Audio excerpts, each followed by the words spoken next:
तुलसी कौन थी, आइए जानते हैं। तुलसी पूर्व जन्म में एक लड़की थी जिसका नाम वृंदा था। राक्षस कुल में उसका जन्म हुआ था। बचपन से ही वह भगवान विष्णु की भक्त थी। बड़े ही प्रेम से भगवान की सेवा पूजा किया करती थी। जब वह बड़ी हुई तो उनका विवाह राक्षस कुल में दानवराज जलंधर से हो गया। जलंधर समुद्र से उत्पन्न हुआ था। वृंदा बड़ी ही पतिव्रता स्त्री थी, सदा अपने पति की सेवा किया करती थी। एक बार देवताओं और दानव में युद्ध हुआ। जब जलंधर युद्ध पर जाने लगे तो वृंदा ने कहा, स्वामी आप युद्ध पर जा रहे हैं, आप जब तक युद्ध में रहेंगे मैं पूजा में बैठकर आपकी जीत के लिए अनुष्ठान करूंगी और जब तक आप वापस नहीं आ जाते मैं अपना संकल्प नहीं छोड़ूंगी। जलंधर तो युद्ध में चले गए और वृंदा व्रत का संकल्प लेकर पूजा में बैठ गई। उनके व्रत के प्रभाव से देवता भी जलंधर को ना जीत सके। सारे देवता जब हारने लगे तो विष्णु जी के पास गए। सबने भगवान से प्रार्थना की तो भगवान कहने लगे कि वृंदा मेरी परम भक्त है, मैं उसके साथ छल नहीं कर सकता। फिर देवता बोले, भगवान दूसरा कोई उपाय भी तो नहीं है,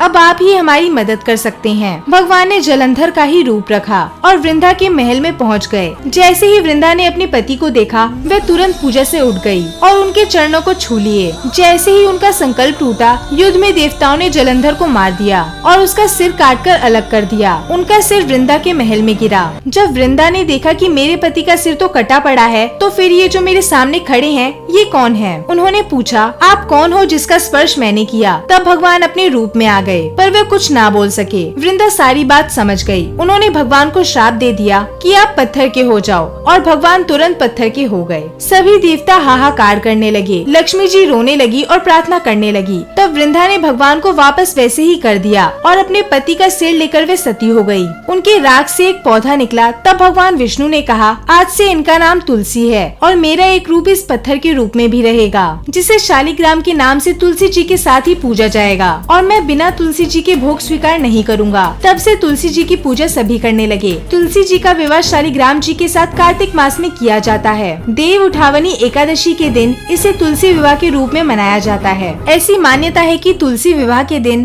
तुलसी माता और भगवान शालिग्राम की पूजा करने से भक्तों की सभी मनोकामनाएं पूरी हो जाती हैं। इससे भक्तों के वैवाहिक जीवन में सुख समृद्धि बनी रहती है। साथ ही पति पत्नी में किसी भी तरह की कोई समस्या नहीं रहती है। आषाढ़ शुक्ल पक्ष की देवशयनी एकादशी के दिन भगवान विष्णु 4 महीने के लिए योग निद्रा में चले जाते हैं और कार्तिक मास में देव उठनी एकादशी के दिन जागते हैं। इसके बाद उनका विवाह तुलसी से कराया जाता है। तुलसी विवाह की पूजा विधि अलग अलग प्रकार की है। तुलसी विवाह के लिए पूजन स्थल को साफ सुथरा कर फूलों से अच्छी तरह सजाया जाता है। तुलसी के गमले में गन्ने का मंडप बनाना अनिवार्य है। तुलसी माता का 16 श्रृंगार कर चुनरी अर्पित की जाती है। तुलसी विवाह करने के लिए सबसे पहले चौकी बिछाई जाती है। उस पर तुलसी का पौधा और शालिग्राम को स्थापित किया जाता है। इसके बाद इनके पास में कलश में पानी भरकर रखा जाता है। तुलसी और शालिग्राम पर गंगा जल छिड़ककर घी का दिया जलाया जाता है। दोनों को रोली और चंदन का टीका लगाकर शालिग्राम को हाथ में लेकर तुलसी की परिक्रमा की जाती है और फिर तुलसी को शालिग्राम की बाईं ओर रखकर आरती की जाती है।